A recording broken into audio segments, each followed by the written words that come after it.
is one of the most dramatic stories in all of the Torah, stretching across the final third of the book of Genesis, the saga of Joseph and his brothers, the tumultuous relationship between these brothers and their father that highlights the tremendous depths that human beings can fall to, the shocking betrayal of their own flesh and blood, selling their brother into slavery, and the highest peaks, the zenith of human courage, of the magnanimous behavior of Joseph toward his brothers, where he showers them with love rather than revenge, explaining to them that he sees his entire life dictated by the hand of God, not by their actions.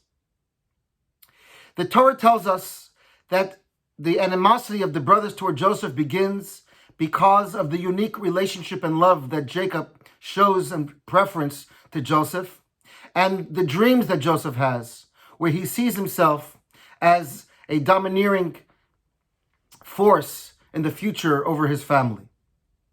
But the entire narrative shifts in one verse, and its reverberations carry with us until today. The Torah relates that one day the brothers are out shepherding the sheep, and Jacob calls in his son Joseph, and he says, "Joseph, why don't you go and visit your brothers and see how they're doing, and bring me back regards from them?" And Joseph goes off to meet his brothers, and the rest, as they say, is the history of the descent of the Jewish people, following Joseph's capture, his eventual sale following his intended murder, and how he ends up in Egypt, which cascades, as the Torah relates, into the brothers and Jacob eventually having to go down to Egypt themselves, resulting in several hundred years of Jewish servitude in Egypt, culminating in the Exodus, where the hand of God carries the Jewish destiny forward. All of this is captured in this one verse, Jacob sending Joseph to visit his brothers. And the question, the shocking question, is why does Jacob send Joseph to his brothers in the first place? Why does he put him in that position? Jacob knows what's going on. We know in the beginning of the Torah portion, it says, "Vayikanu bo echav," the brothers were jealous of Joseph. V'aviv shamaret hadavar, but Jacob was aware of what was going on. Did he not know that only something terrible can come of Joseph following his brothers? And what of Joseph himself? He knows how the brothers feel. The Torah tells us itself that v'lo yachlu dabru l'shalom, the brothers could not even say hello to him. So what is he going out there to poke them in the eye? What is he going out there to put himself in jeopardy? How do we understand this story where he puts himself in a position where only something negative can happen? Why does he go in the first place? The answer, my friends, is extraordinary. We've been talking about the past number of weeks about the unique responsibility that the patriarchs and the matriarchs felt toward the specific mitzvah of kibud av v'em, honoring their parents.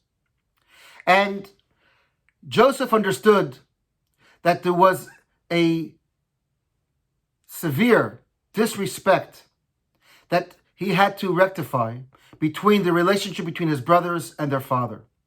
And so when Jacob, his father, asks Joseph to do something, even though he knows it's going to come at great personal risk, he knows he may not even return from this mission, he does it anyway, because he wants to model to his brothers the proper way of kibud av v'em, of honoring their parents.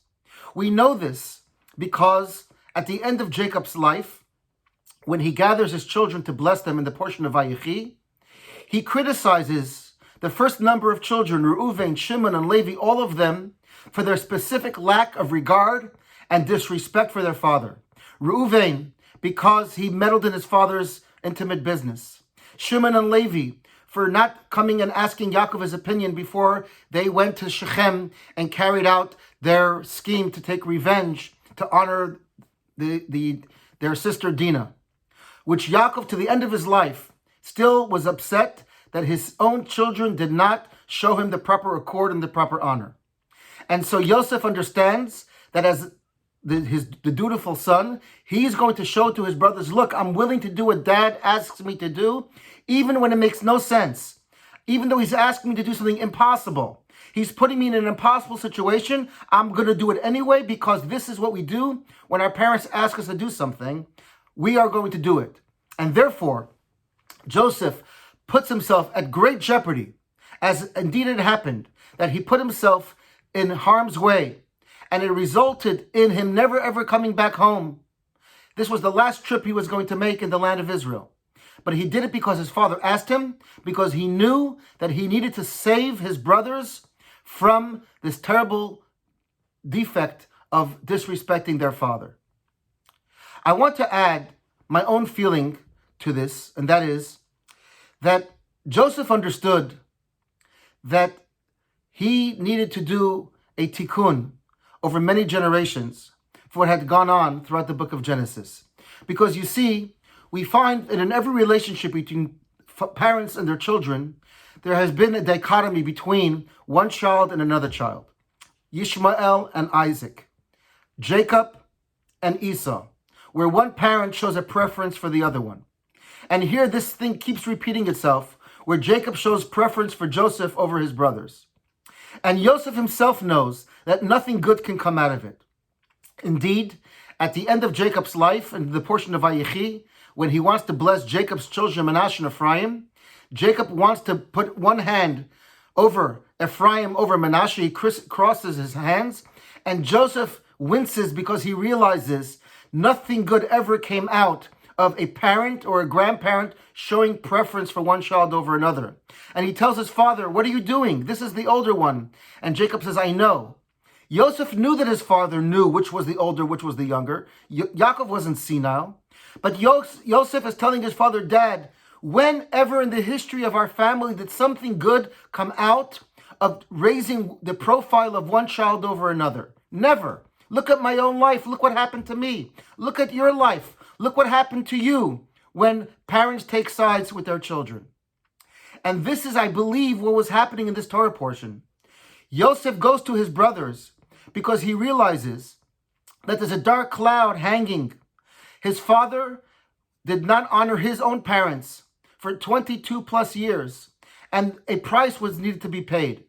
And Joseph realizes that somehow one of the children are going to be taken away for 22 years. Rashi himself tells us in the Torah that Jacob was punished by having his child removed from him for several decades because he neglected to honor his parents for over 22 years.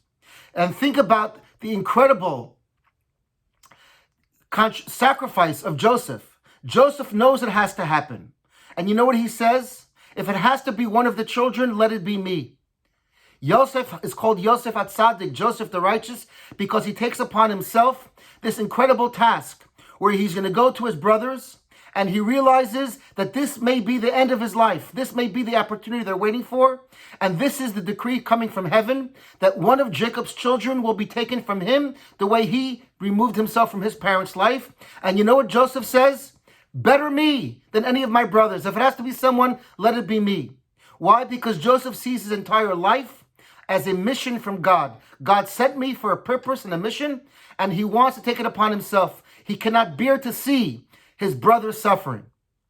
All because he understands he wants to stop the cycle of what's going on in the book of Genesis between parents and children, where the lack of kibud ha'avim, of honoring and respecting their parents, has these effects on each successive generation, and Joseph wants to stop it with his generation and show his brothers that with proper respect, with proper acknowledgement of kibud ha'avim, we can stop the cycle that has been going on from our grandparents' day to our parents' day, and what he wants to stop it with his own children.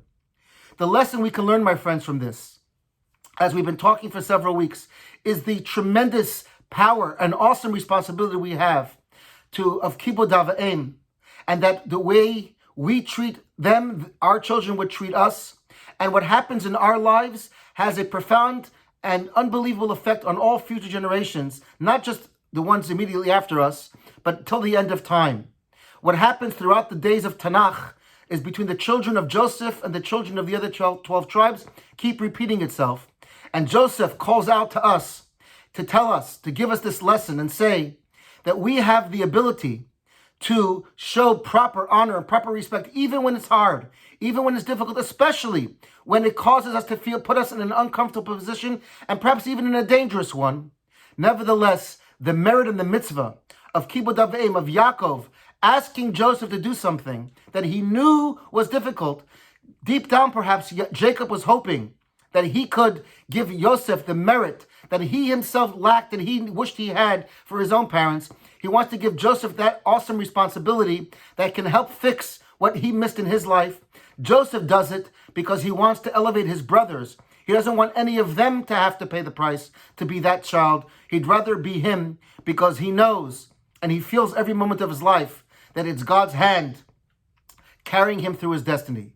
May God bless us to show again and again proper Kibud Av V'Em, because that will save not only our own relationships, but the future relationships of our children and our grandchildren until the end of time as well. Shabbat Shalom.